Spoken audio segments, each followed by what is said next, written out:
En un caso clínico, tenemos un paciente varón de 62 años que en cuanto a los síntomas principales presenta síntomas del tracto urinario bajo. ¿Alguien sabe en qué se agrupa los síntomas del tracto urinario bajo o en sus siglas LUTS en inglés? En dos grandes grupos. ¿Alguien? Sí, irritativos o de almacenamiento y obstructivos o de vaciado. ¿Ya? ¿Algún antecedente de importancia que ustedes quieran preguntarle en la historia clínica que les pueda ayudar para evaluar los síntomas o que de repente exacerbe o de repente como diagnóstico diferencial? ¿Alguna enfermedad que creen ustedes que sea importante preguntar al paciente si es que tiene? Perfecto, diabetes, porque puede alterar el funcionamiento vesical. ¿Es varón o es mujer? Varón. ¿Algo más? ¿Alguna enfermedad neurológica quizás? De repente Parkinson, tiene de repente traumatismo vertebromedular, no sé, antecedente de ACV, tumor cerebral, etc. ¿Ya?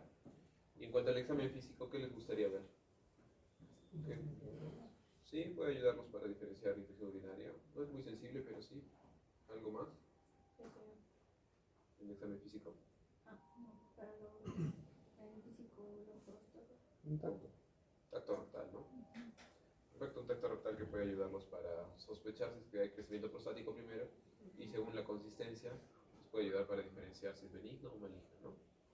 Y bueno, efectivamente se le realizó eso al paciente y se encontró que tenía presencia de globo vesical, ¿no? Que ustedes lo palpan encima de la síntesis del pubis, van a palpar la retención.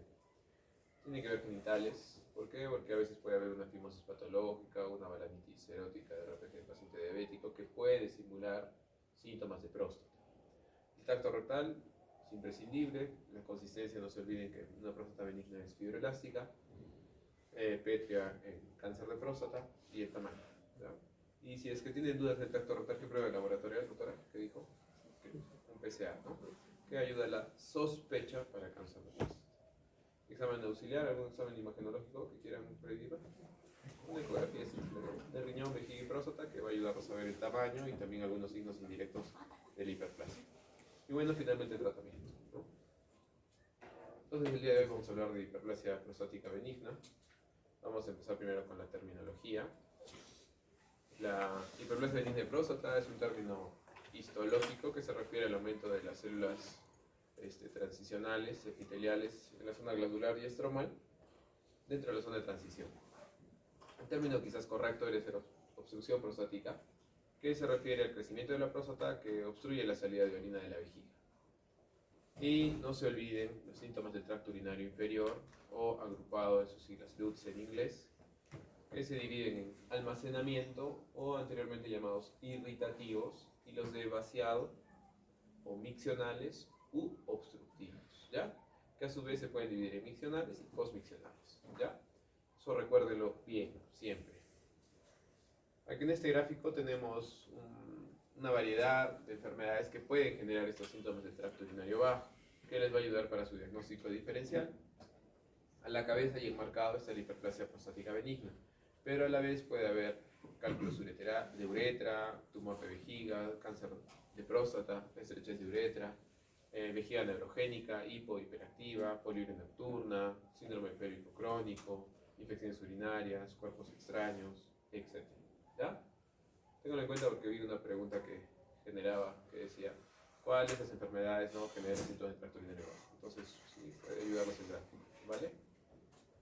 En cuanto a la epidemiología, en esta gráfica vemos que es directamente proporcional. A medida que avanza la edad, a partir de los 50 años, empieza el crecimiento de la próstata. Por eso es de que el screening para el cáncer de próstata comienza a esta edad. ¿Ya? Ven que el gráfico se empieza a disparar. 50 años cuando no tiene factores de riesgo, a partir de los 45 cuando tiene un familiar directo con cáncer de próstata, y a partir de los 40 cuando hay algún familiar que haya tenido, o el mismo paciente tiene mutación de BRCA1 o BRCA2. ¿Ya? 8 hasta 40 casos como prevalencia por cada 1000 individuos por año. Por cada año puede incrementarse un 4% el crecimiento prostático. Usualmente a los 40-45 años el paciente está libre de síntomas. A los 75 años casi la mitad presenta el crecimiento prostático obstructivo. Preferente a hiperplasia benigna, 50% en 50 a 60 años, 80% a 70 años y casi la totalidad, 90% cuando son mayores de 80. La prevalencia mundial, uno de cada 4 hombres va a sufrir de obstrucción prostática. Y también se dice que hay un punto de corte que cuando la próstata tiene más de 50 gramos, 3 o 4 veces más riesgo de posibilidad de tener síntomas de tracto urinario bajo. ¿Ya? Entonces ven que es una enfermedad que genera bastante morbilidad al paciente. En cuanto a los factores de riesgo, eso es importante para que lo tengan en cuenta ustedes para su historia clínica.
Estamos con factores de riesgo. Tenemos los modificables y no modificables, que es importante para que lo tengan en cuenta en sus antecedentes de la historia clínica. ¿Ya? En no modificables, primero la raza. Recuerden que la raza morena tiene más predisposición o más riesgo para presentar cáncer de próstata. Y cuando lo tiene, el cáncer de próstata tiene más riesgo de presentar un cáncer de próstata de más alto riesgo. Susceptibilidad genética, se ha visto relación que si es que tienen un familiar que ha tenido temprana edad crecimiento prostático, el familiar también puede presentar. Antecedente familiar de cáncer. Factores de riesgo modificables. El primer factor está asociado a síndrome metabólico y obesidad por el tema hormonal, que se ha visto que pacientes obesos tienen mayor predisposición a crecer más la próstata.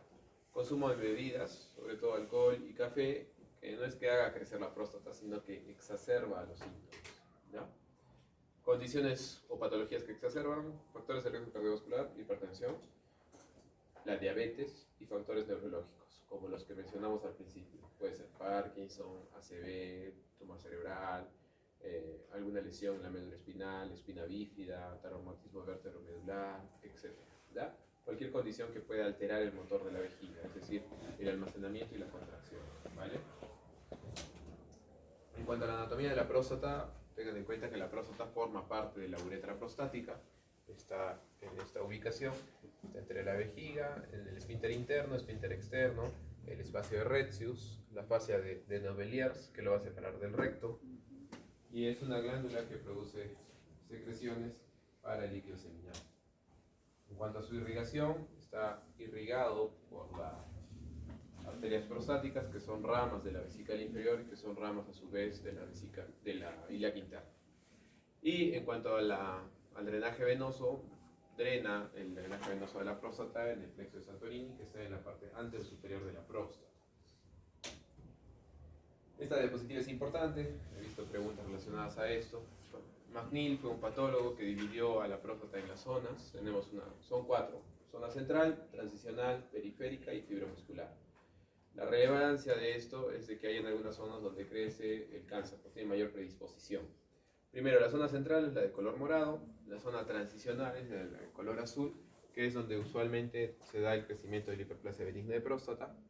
Tenemos la zona periférica, que es la de color verde, que es donde mayormente, un 80-85%, crece el cáncer de próstata. Y por último, la zona fibromuscular. ¿Ya? Eso no quita que en otras zonas puede también crecer el cáncer, ¿ya? Pero hay mayor relevancia en la zona periférica. Acuérdense de la mnemotecnia de la periférica del cáncer de próstata, ¿ya? Que no se olvide. Igual se hace con los lóbulos, ¿ya? También se dice que el lóbulo posterior es donde mayormente crece el cáncer de próstata, ¿vale?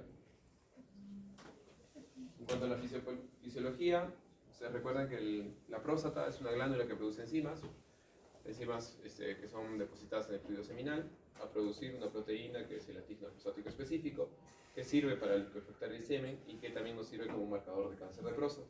Recuerden que se eleva cuando hay cáncer o también en otras circunstancias, no es tan específico, ¿no? De repente después de eyacular, después del tacto rectal, si el paciente presenta hematuria, infección urinaria, retención de orina, etc. También puede producir citrato y fosfatasa ácida prostática. La fosfatasa ácida prostática también es un marcador PC2 en algunos lugares. También puede producir zinc, magnesio, fructosa, fibrinógeno, selenio. Y recuerden que es estimulación simpática. ¿Ya? Recuerden que la erección es parasimpática. En cuanto a la fisiopatología, no está exactamente establecido el por qué se da el crecimiento de la próstata a partir de los 50 años en los varones. Pero tenemos dos teorías que son las que tienen mayor relevancia o las que han tratado de explicar esto. Primero, la teoría hormonal o androgénica, que indica que la testosterona hace proliferar las células prostáticas y también ayuda a inhibir la muerte celular. Por ende, se da el crecimiento. Y luego tenemos la otra teoría, la inflamatoria, que se ha visto en este tipo de pacientes macrófagos que producen citocinas que generan proliferación o estimulación estromal. También se ha encontrado el factor inducible por hipoxia tipo alfa 1, que también genera esto. Y el PCR elevado, que también se han encontrado en pacientes con hiperplasia benigna de próstata. Y también está relacionado con obesidad, que las grasas y los lipopolisacáridos pueden inducir esta inflamación y por ende producir más hiperplasia. ¿Vale? Tenemos otros factores, estos más se refiere a la producción de los síntomas del tracto urinario bajo. Tenemos primero el factor estático, mecánico o anatómico, que se refiere enteramente al crecimiento de la próstata.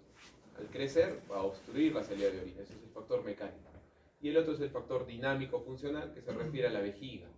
Si la vejiga no se relaja para recibir la orina y tampoco se contrae adecuadamente, va a exacerbar o va a perjudicar los síntomas del tracto urinario bajo. ¿Ya? Son dos factores importantes. Entonces los vamos a explicar en este gráfico. Miren, en este gráfico primero del lado derecho vemos la próstata normal que permite la salida de orina por la uretra. Pero en este gráfico de aquí están viendo ya el crecimiento prostático, que si es que es una próstata que crece hacia adentro, va a disminuir el lumen por el cual sale la orina y empiezan a generar los síntomas. Tenemos en este video que es una cistoscopía donde se va a mostrar la próstata y también la vejiga. Ustedes en la parte del fondo van a ver la vejiga como tal, vean las trabéculas. Y eso que están viendo ahí es la próstata de la vejiga y miren la zona de la uretra, ¿no? Eso que están viendo en el medio que está obstruyendo la luz para poder ver la vejiga es la próstata. Ha crecido hacia adentro y está obstruyendo la salida de orina. Es una próstata bastante obstructiva, casi un 90%. Entonces este paciente ya tiene síntomas severos, ¿no? Para poder orinar. Vean que es una próstata que no es tan grande.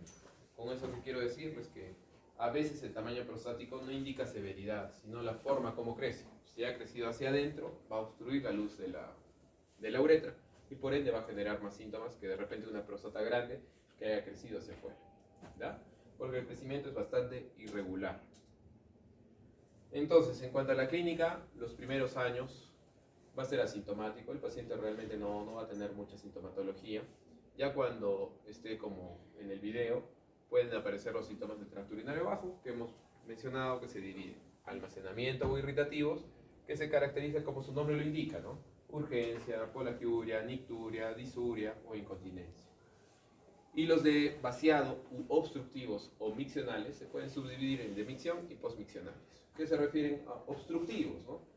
Chorro débil, pujo para orinar, intermitencia, es decir, orina, frena, o vaciado prolongado. Y los posmiccionales son goteo para orinar, después de orinar, sensación insatisfecha de haber orinado o sensación incompleta, ¿no? Si es que el paciente a pesar de ello no acude a consulta, van a generar las complicaciones, que también son indicaciones para operar, ¿no? Va a generar la retención aguda de orina, retención crónica, infecciones del tracto urinario por estasis urinaria y proliferación bacteriana. También por la misma estasis urinaria puede predisponer a la formación de cálculos, divertículos en vejiga. No sé si alguna vez han visto en una pelota o en la llanta cuando le sale una bolita. Lo mismo en la vejiga, es un divertículo.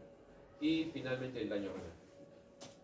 En este gráfico, que es el Netter, muestra justamente estas complicaciones. Primero, ustedes vean cómo ha crecido la próstata. Está mostrando tridimensionalmente los lóbulos laterales y el del medio. Y vean que el del lóbulo medio también ha crecido. Usualmente cuando la próstata crece con un lóbulo medio prominente, suele ser más obstructivo, ¿da? Entonces, ¿qué va a generar? Van a generar de que aparezcan los síntomas del tracto urinario bajo. Entonces tenemos aquí a la vejiga. La vejiga recepcionó la orina y quiere tratar de eliminarla. Para ello, ¿alguien sabe cuántas capas tiene la vejiga o cuáles son? ¿No? Unos dicen 2, otra literatura 3. ¿Ya? 2, ¿por qué? Porque tiene primero la del urotelio, que es esta línea delgada. La del medio, que es la capa muscular. ¿Qué músculo es? Detrusor. Y algunos consideran la grasa perivesical y otros no. Entonces, como ven, casi la mayor parte es muscular. Y ustedes cuando hacen ejercicio, cuando levantan pesas, ¿qué pasa con el músculo? ¿Qué quiere buscar? Hipertrofia. Que es hipertrofia, ¿no es cierto? Entonces, si la vejiga hace más fuerza para tratar de vencer la orina, ¿qué va a pasar? Se va a hipertrofiar, este diámetro va a aumentar. Entonces, ese es un signo indirecto de que hay obstrucción de orina. Lo normal es que mida 3 o 4 milímetros. Más de eso ya es engrosamiento vesical. Y también en el fondo están viendo las trabéculas y también los divertículos, que son estos como orificios, ¿ya? Si es que a pesar de eso el paciente no acude a consulta, ¿qué va a generar? El riñón no va a poder eliminar toda la orina y va a generar una ureterohidronefrosis bilateral.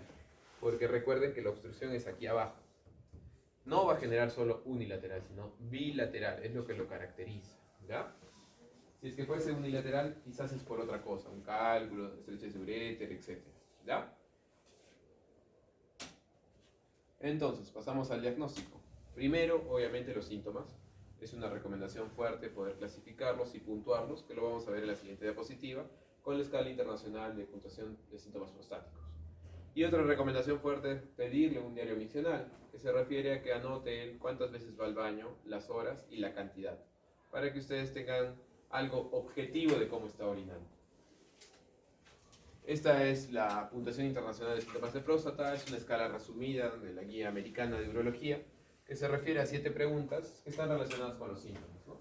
Por ejemplo, la pregunta 5 dice, durante el último mes, ¿con qué frecuencia usted ha tenido un chorro urinario débil?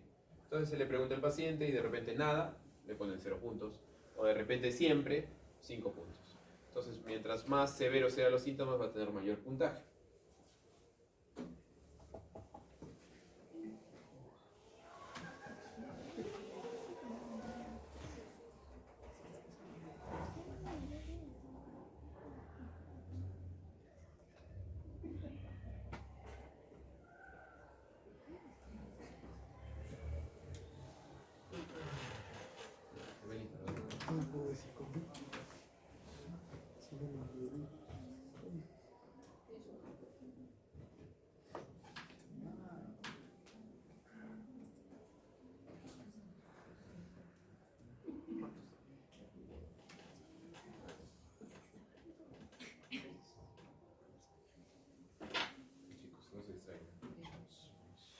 Entonces, tenemos las preguntas y el puntaje.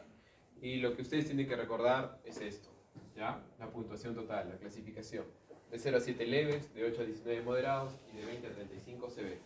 Entonces, ustedes van a tener una idea objetiva de cómo está ese paciente o qué tan severos son sus síntomas.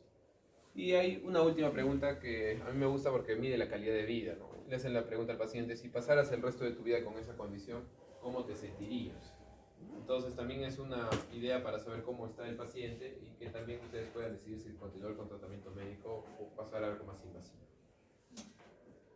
Si es que el paciente de repente no es muy letrado o de repente no lo se puede entender, pueden utilizar estos gráficos que también de cierta manera los ayuda y que valora básicamente el chorro urinario.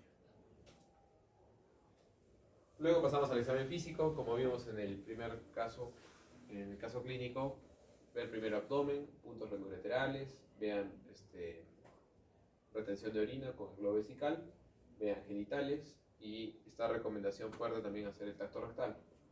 Siempre describan la consistencia, el tamaño, los bordes, la movilidad y si es que hay dolor. ¿Ya?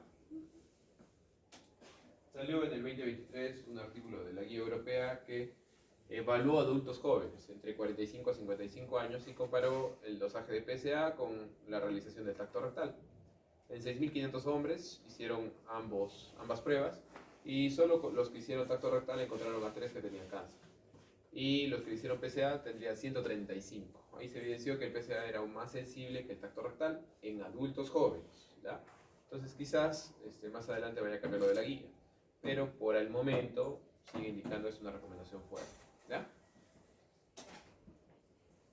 Adicionalmente, aparte del examen físico, la historia clínica, el PSA, ustedes tienen que realizar evaluaciones imagenológicas, primero con la ecografía para ver los signos indirectos, que lo vamos a ver en las siguientes diapositivas. Y ya más de especialidad o más sensibles, o cuando ya quieren ahondar un poco más en el diagnóstico, hacemos la flujometría que mide el chorro, volumen por tiempo, que lo normal es 15 mililitros por segundo. Ya más de eso es un chorro adecuado. Urodinamia, que evalúa cómo contrae la vejiga, y la uretrocistoscopía, como en el video, ¿no? A veces en la ecografía les muestra una próstata pequeña, pero bastante obstructiva. Entonces ustedes entran con la cámara, ven, y efectivamente demuestra que es por la próstata. ¿Ya? Entonces vemos esta ecografía, vemos en la imagen de la derecha, es una imagen normal, está la corteza, que usualmente un riñón bueno es más de 15 milímetros. Paciente adulto mayor pueden considerar hasta 10, 11 milímetros. Y vean la médula o el seno renal que no se ve nada negro, o sea, significa que no está dilatado. Ahora compárenlo con el lado izquierdo y vean que está la corteza, pero vean esta dilatación, ¿no? Significa que está obstruido. ¿Y de qué color? Cuando se ve negro en la ecografía, ¿qué es?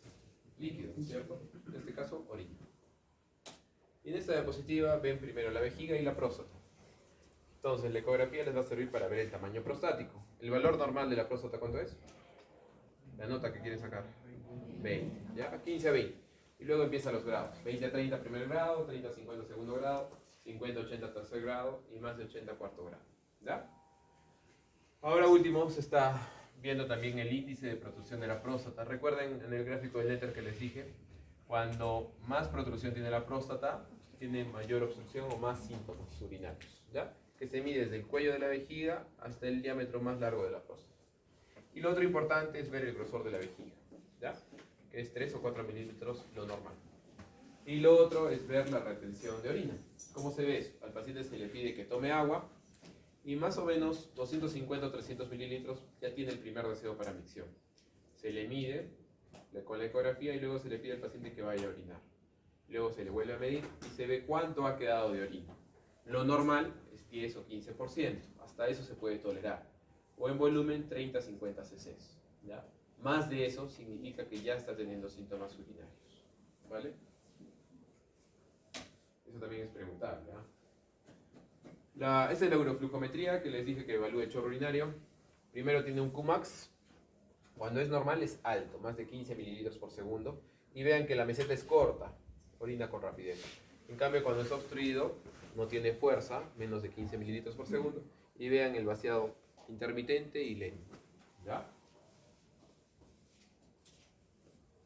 Si es que de repente es una ecografía que muestra una próstata pequeña, pero el paciente tiene bastantes síntomas, puede tratarse de una estrechez de uretra.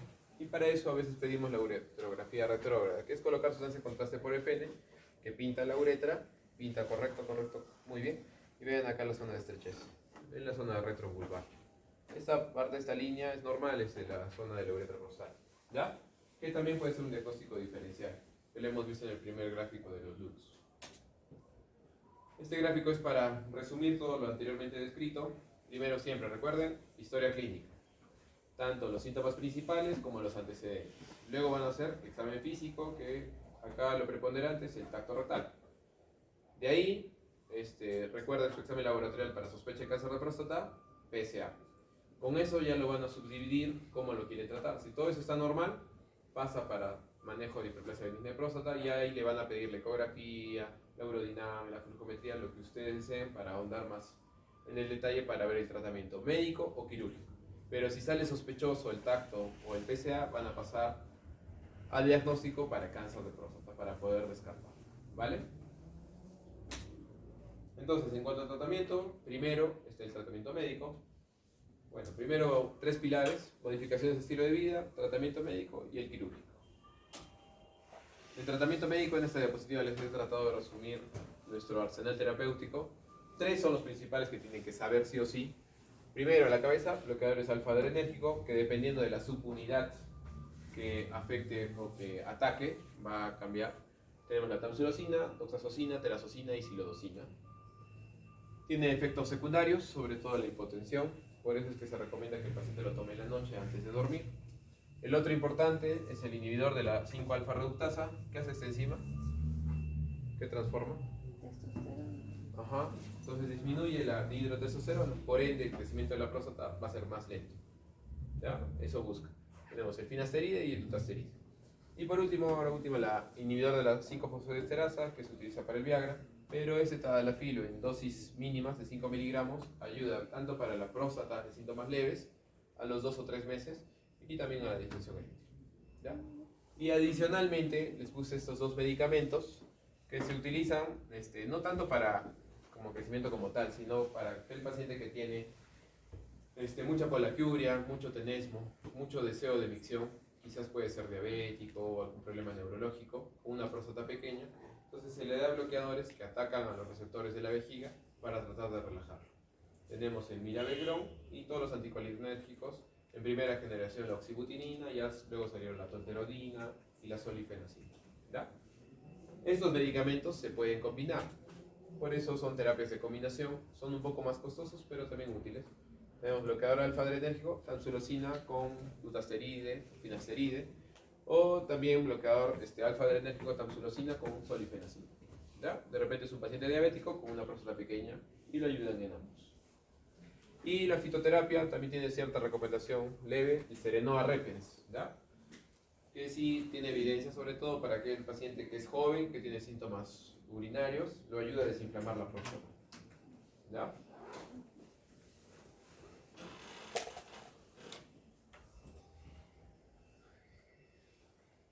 Alguien está pisando el golpe. ¿Me quieren sabotear? Es como la coca.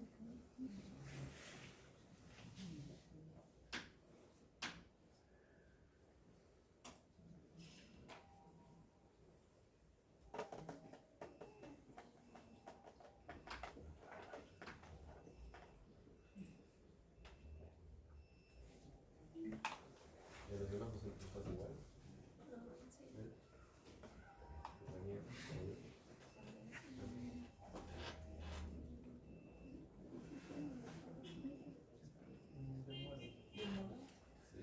Si la prende y apaga. Una vez hice eso y tuve que cambiar de aula.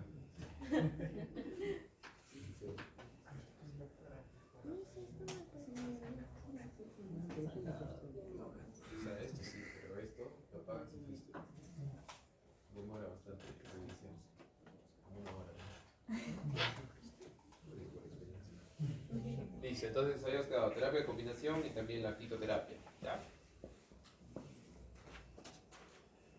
Entonces, ¿cuándo operamos? ¿Se acuerdan la diapositiva de las complicaciones? Bastante similar.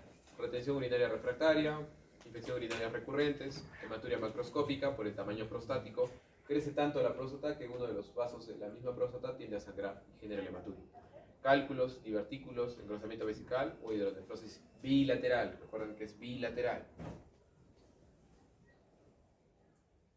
Y ahora último, en los últimos congresos, tiene la teoría de quizás no esperar tanto a que el tratamiento médico falle para operar al paciente, ¿no? No esperar a que ingrese la vejiga, no esperar a que haya hidronefrosis, no esperar a que ya tenga síntomas severos que de repente no se puedan revertir. ¿Ya?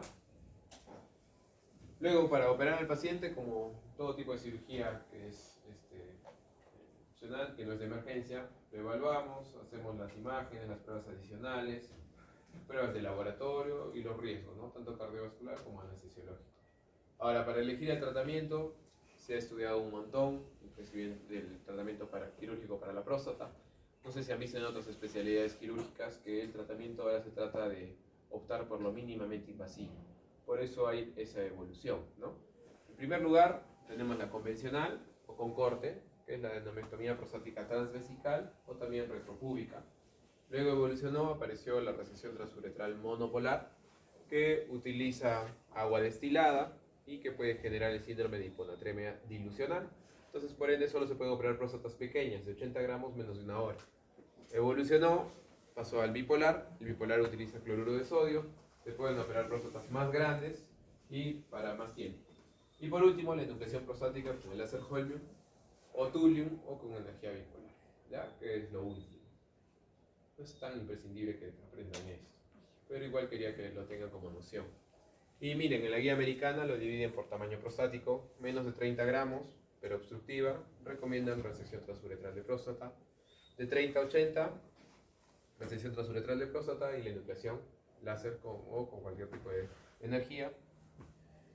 Más de 80 gramos, miren, sigue apareciendo todavía con corte, en la adenomectomía prostática abierta y bueno, la enucleación o la RTU, ¿vale? Y claro que hay ciertas ventajas, desventajas en todo tipo de cirugía que ya son más de especialidad. Quería mostrarles un video de una cirugía endoscópica con láser, solo para que lo tengan como noción y que tengan una idea. Ustedes imagínense la próstata como que si fuese una mandarina, como una naranja. La idea es sacar el relleno y dejar la cáscara, ¿ya? Entonces están viendo la vejiga y vean cómo el láser trata de buscar el plano entre la zona transicional y periférica para dejar la cáscara y solo retirar el relleno. Entonces, como es láser, permite dividir las capas y también tener una buena coagulación. Por eso el tiempo de uso de sonda es menos, el tiempo de cama hospitalaria es menos y también la recuperación es más rápida. Esto trata de imitar a lo que hacemos en la abierta, que la enucleación es digital, ¿no? Que es más mecánico. Esa es la idea. Trata de buscar el plano esféricamente, ¿no? Como tratar de sacar el relleno de una mandarina o de una naranja, valga la redundancia. Voy a adelantar un poco. Y ven el plano, y se está dejando la zona periférica y está sacando todo el relleno, que es esa bola blanquecina.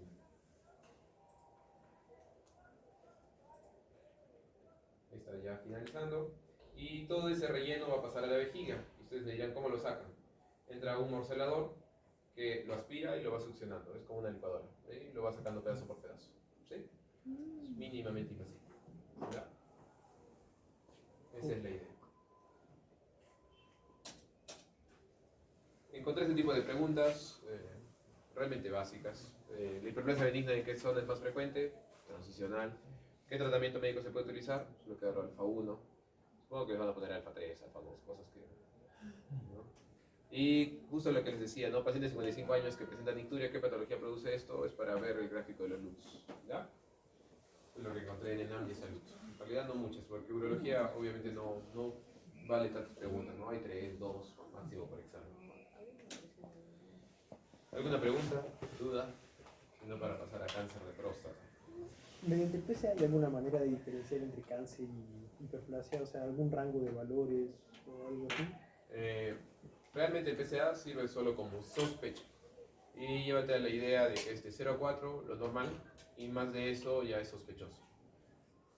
Realmente de 4 a 10 es una zona gris, y ya más de 10 y es altamente sospechoso que sea cáncer.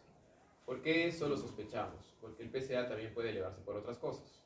Es una proteína que produce la próstata. Entonces, si la próstata está inflamada, está agrandada, o hay hematuria, o ha eyaculado el paciente, o ha tenido, le han hecho tacto rectal, puede elevarse. Entonces, no es enteramente específica. El tiempo de vida media del PSA es más o menos 2 a 3 días. Es lo que se debe de esperar para poder repetirles si ustedes quieren repetir el PSA. ¿Vale? Listo. Cáncer de próstata es otro tema muy importante junto con hiperplasia. Es el tumor maligno más frecuente en el varón, urológicamente hablando. ¿No? Estos factores de riesgo los tienen que saber. Se los puedo preguntar. Primero, la edad. A más edad, más riesgo. Por eso el screening a partir de los 50 años, 45 con antecedente familiar y 40 si es que tiene mutación BRCA1 o BRCA2. Factores dietéticos, síndrome metabólico, obesidad. Factores genéticos, las mutaciones que les mencioné. Ocupacionales, el cadmio. Este factor de riesgo no está 100% evidenciado, pero puede influir. Factores hormonales, factor racial, recuerden que es de los de raza morena, que tienen más riesgo, y tabaquismo. ¿Ya? Histológicamente hablando, un 95% es de la estirpe histológica del adenocarcinoma. Puede haber más variedades, pero es en menor porcentaje. Recuerden lo que les dije de las zonas de McNeil, un 80-85% nace en la zona periférica, el 10 al 15% en la zona transicional y un 5 al 10 en la zona central. Recuerden los grados de Gleason, que los da el patólogo, que los voy a hablar en las diapositivas siguientes, y la diseminación es importante. Diseminación local va a ganglios pélvicos, ilíacos, sacros y hace metástasis óseos, ¿ya? A columna, a fémur, a pelvis, costilla y cráneo. En primer lugar, ¿dónde va? Es a columna, ¿ya? Entonces, para explicarles esto, quiero que vean este gráfico.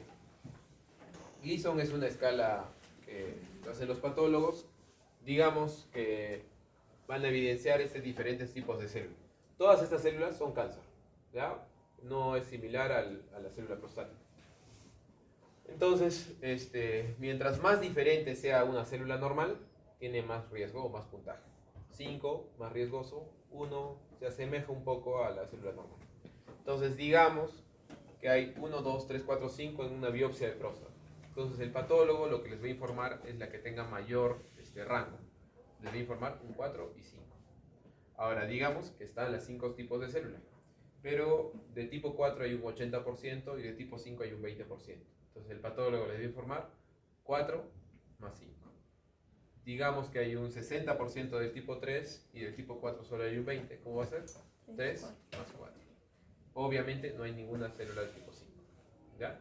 Si es que hubiese 3, 4 y 5, pero mayor porcentaje del 3, sería un 3 más 5. ¿Vale? ¿Entendido? Entonces, en un principio se manejaba con la puntuación Gleason, pero hemos evolucionado a ISUP, que viene a ser lo mismo, solo que con diferente terminología. Grado 1, 2, 3, 4 y 5. Entonces, en esta parte de acá tienen los puntajes. 3 más 3 o menos de eso es 6, que es tipo 1. Un 3 más 4, o sea, más frecuencia de veces del tipo 3, va a ser un tipo 2. 4 más 3, un tipo 3. Obviamente este grado es de peor pronóstico que este. ¿Ya? Luego un 4 más 4, un 3 más 5, un 5 más 3, que es grado 4. Y un 4 más 5, 5 más 4, 5 más 5, que es un grado 5. Es importante en el cáncer de próstata, por eso me detengo, porque sirve para estratificar al tipo de paciente y para poder brindarles el tratamiento. Es muy variable un cáncer de próstata que sea de alto riesgo, un tipo 5, a que sea de un tipo 1. ¿Ya? Cambia mucho el tratamiento y el pronóstico del paciente. La estratificación de NM también es importante en el cáncer de próstata, también les puedo preguntar, lamentablemente. T0 sin evidencia, pero es sencillo. El T1 es no palpable, ¿ya? Eso lo diferencia del T2.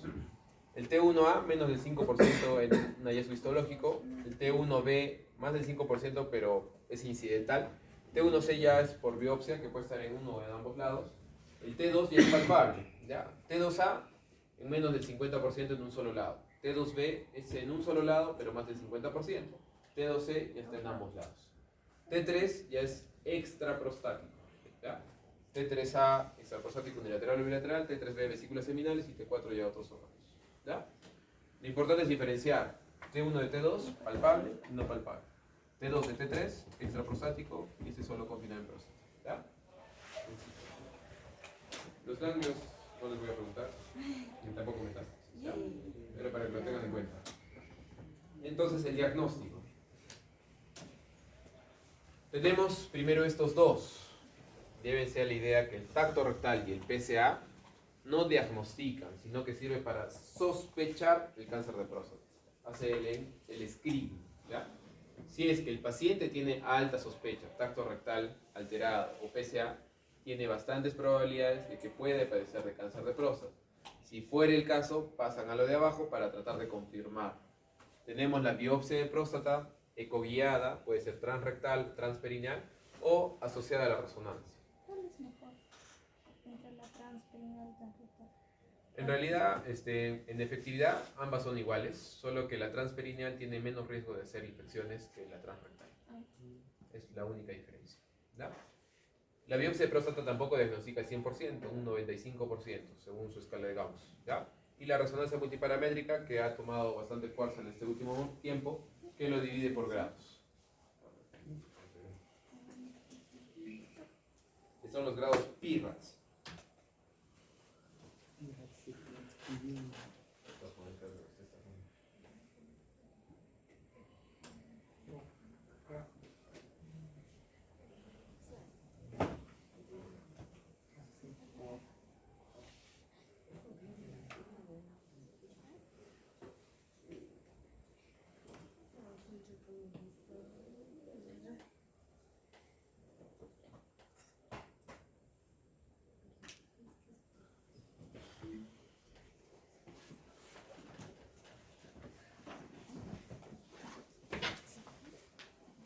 Listo, chicos, entonces screening, tacto rectal y PSA, diagnóstico, biopsia y resonancia.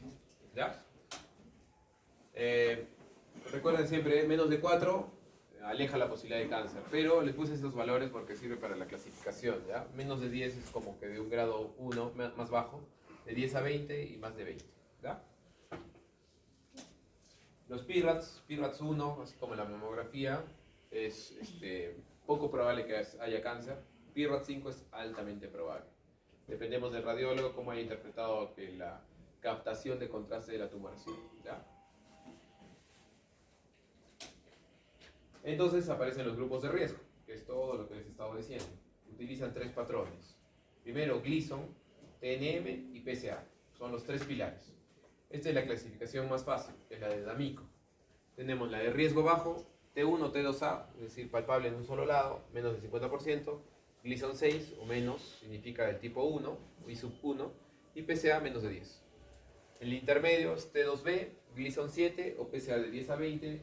Y el riesgo alto, T12, Gleason de 8 o 10 y PSA más de 20. Y ya, bueno, localmente avanzado, que es cualquier T3, T4, no importa el PSA ni tampoco el Gleason. ¿Ya? Es extraprostático. ¿Sí? Pero la que utilizamos en la vida real es esta, que es de la NCCN, que lo divide en muy bajo, bajo riesgo, intermedio favorable, intermedio desfavorable, alto y muy alto riesgo. No es necesario que se la aprendan, no les voy a preguntar, ¿ya? Pero la de D'Amico sí, al menos un libro, ¿vale? Dice en inglés, si son bilingües. Y bueno, está el algoritmo del tratamiento. Tenemos 4 pilares. Primero, el tratamiento curativo, que se puede dividir en la prostatectomía radical o en la radioterapia, ya sea la braquiterapia o la radioterapia de base externa. Esos dos pueden ofrecerle al paciente tratamiento curativo del cáncer si se detecta a tiempo. Ambos tienen ventajas y desventajas. Las principales desventajas de la prostatectomía radical es disfunción eréctil, porque se puede lesionar las bandeletas neurovasculares que pasan por fuera. Y la segunda, incontinencia urinaria, porque el tumor puede haber afectado el esfínter. ¿Ya? Y respecto a la radioterapia, es más que todo efectos locales, puede haber cistitis, proctitis, etc. ¿Ya? Luego está la vigilancia activa y la observación, que es completamente diferente. Vigilancia activa significa vigilarlo, es decir, citarlo al paciente para PSA, tacto rectal, biopsia, y observarlo es más bien no hacer nada. ¿Ya? Y también tenemos el tratamiento paliativo, que es con hormonoterapia o la quimioterapia, que está enfocado con el docetaxel. ¿Ya? Recuerden que el cáncer de próstata se alimenta de testosterona, entonces la hormonoterapia lo que busca es bloquear la producción de testosterona y también bloquear sus receptores androgénicos. ¿Ya? Lo que vamos a ver en estas diapositivas. Acá en esta justamente está la terapia de deprivación androgénica, que es la hormonoterapia, que antes se utilizaba bastante la orquiectomía quirúrgica porque no teníamos acceso a las hormonas, ¿ya? Porque son caras, obviamente. Pero ahora último, más se está optando por los agonistas GnRH y antagonistas GnRH, hay mayor posibilidad de poder obtenerlos, que son ampollas mensuales, trimestrales e incluso hay semestrales, ¿ya? La idea con esto es bloquear completamente la testosterona. Los que más se usan son los agonistas, a la cabeza la triptorelina, y los antagonistas, el de Garelix y el Relugolix. En cuanto a los antiandrógenos, tenemos los clásicos de primera generación, que está la bicalutamida y la ciproterona, En otros países ya de desarrollo no están utilizando muchos estos, sino básicamente los de segunda generación, con la palutamida, la enzalutamida y la apalutamida, que son obviamente más costosos, y no hay, en todos los lugares no hay tanto, ¿ya? Y se combinan, ¿ya? Pero la idea es bloquear la testosterona y que el cáncer, obviamente, responda al tratamiento, baje el PSA y se lentezca y pare. Pero no lo va a curar, sino vamos a alargar la enfermedad, ¿ya? ¿Sí? La idea. Ahora, el cáncer de próstata tiene dos etapas cuando le dan la hormonoterapia. La primera es hormonosensible. ¿Qué significa? Que ustedes le dan los medicamentos, responde el paciente y el PSA desciende. Es decir, es hormonosensible o responde a la castración. Pero lamentablemente después de cierto tiempo, puede ser años, no les puedo especificar cuánto, se activan nuevos receptores androgénicos y pasa a ser un cáncer resistente a la castración, es decir, el PSA se mantiene o empieza a elevarse y hay que cambiar a nuevos medicamentos antiandrogénicos ya de segunda o de tercera generación, ¿verdad? Para seguir alargando la enfermedad. Y por último abajo está la quimioterapia, que es con el 12-taxel, ¿ya? Para estadios ya avanzados. Entonces, ¿a qué iba esto? Entonces, ¿por qué es importante estadificar al paciente? ¿Por qué? Porque nos va a dar las opciones quirúrgicas, ¿ya? Antes de ver las opciones quirúrgicas, también otro criterio que quiero que tengan en cuenta es el tiempo de esperanza de vida del paciente. ¿Por qué? Porque como es una enfermedad de evolución un poco larga, si es que el paciente quizás tiene 94 años, de repente puede fallecer por otra cosa que no sea por el cáncer. Y en ese tipo de casos solo se observa, ¿ya? Normalmente el punto de corte es en 10 años, solo en el muy bajo riesgo utilizan lo de 20 años. Entonces tenemos, por ejemplo aquí, es un grupo de bajo riesgo. Entonces lo divide primero si es que tiene esperanza de vida de más de 10 años o menos de 10 años. Digamos que tiene menos de 10 años, ¿qué es lo recomendable? Observar. Porque debe ser un cáncer de bajo riesgo, primero, y que quizás, o sea, no le va a hacer nada. Ha sido un hallazgo incidental o de repente le ha hecho una RTU y justo salió cáncer. Entonces el paciente puede fallecer por otra cosa que no sea por el cáncer, entonces se prefiere observar. Porque si ustedes le quieren realizar la prostatectomía, la radioterapia, la hormonoterapia, quizás van a alterar su calidad de vida innecesariamente, ¿ya? En cambio, si es un paciente joven, con buena esperanza de vida, sí le pueden ofrecer ese tipo de tratamiento. Como es de bajo riesgo, pueden incluso ofrecerle solo vigilancia activa. Es decir, citarlo continuamente al paciente para dosarle PSA, tacto rectal o biopsia para ver si hay cambio de su enfermedad. O de repente se mantiene y listo, el paciente puede seguir viviendo tranquilo. La otra opción es aplicarle radioterapia, ACE externo o braquiterapia o prostatectomía radical con linfadenectomía, que puede ofrecerle tratamientos curativos. Va a depender mucho de lo que conversen ustedes con el paciente, de las ventajas, desventajas, es una decisión mutua, ¿ya? ¿Sí? Y lo mismo sucede con cada etapa o riesgos del cáncer de próstata, ¿no? Muy bajo riesgo, riesgo intermedio favorable, riesgo intermedio desfavorable. Hasta aquí prácticamente es igual, ¿no? Vigilancia activa, braquiterapia, prostatectomía o con menos esperanza de vida, de repente observarlo. Depende mucho del riesgo que tenga el paciente, ¿sí? Por eso la importancia en este tipo de cáncer. Solo quería mostrarles este caso de acá, para que más o menos tengan una idea y vean cómo se maneja, ¿ya? Paciente varón, 58 años. Primero, ¿buena esperanza de vida o no? Sí, ¿cierto? Más de 10 años. La clínica, LUTS moderados. Puede ser cáncer, como puede que no. Entonces, ¿qué le van a dosar? PSA. ¿Y qué van a hacer en el examen físico? Tacto rectal. Esos son sus exámenes de sospecha. Digamos que le hacen tacto rectal en la consulta y sale un nódulo en el lóbulo izquierdo y ustedes están con mucha duda, entonces le piden su PSA. Y sale en 13. ¿Hay sospecha o no hay sospecha? Sí. Hay sospecha. ¿Qué van a hacer? Una biopsia. Le hacen la biopsia, ¿qué salió? Cáncer de próstata, adenocarcinoma, un Gleason 7, un 3+4 que pertenecía al grupo 2. Con este PSA, que es de 13, ¿se acuerdan que era de 10 a 20, tipo 2? Entonces ya pasa a ser un intermedio. Entonces ustedes lo clasifican y pasaría a ser un intermedio favorable, ¿ya? ¿Qué les dice el intermedio favorable? Que pueden realizarle al paciente. Tiene más de 10 años de sobrevida, ¿no es cierto? Pueden realizarle prostatectomía más linfadenectomía radioterapia o vigilancia activa. En este caso, ¿qué se optó? Por prostatectomía radical, que es lo que se le hizo al paciente. Y listo. ¿Sí? Ahora recuerden que después de la prostatectomía no queda ahí, tiene que seguir en controles el paciente para ver de que haya remitido la enfermedad, porque también puede haber recurrencia, tanto bioquímica como clínicamente de la enfermedad. ¿Sí? ¿Se entendió? Listo, chicos, eso era lo que quería mostrar. No sé si tuvieran alguna duda.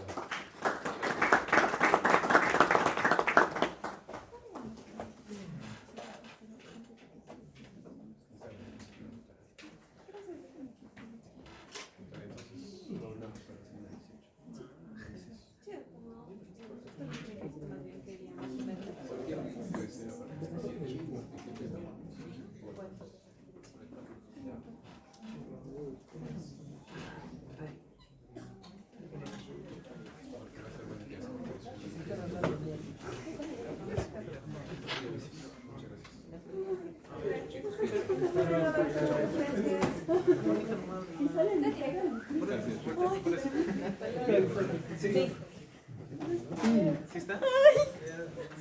Apachurrala, apachurrala. Apachúrrala. Ay, no me importa si es una mariposa, pero cóselo, pero más horrible. Ay, bueno. Mira, mira, mira, mira. Ya sabes.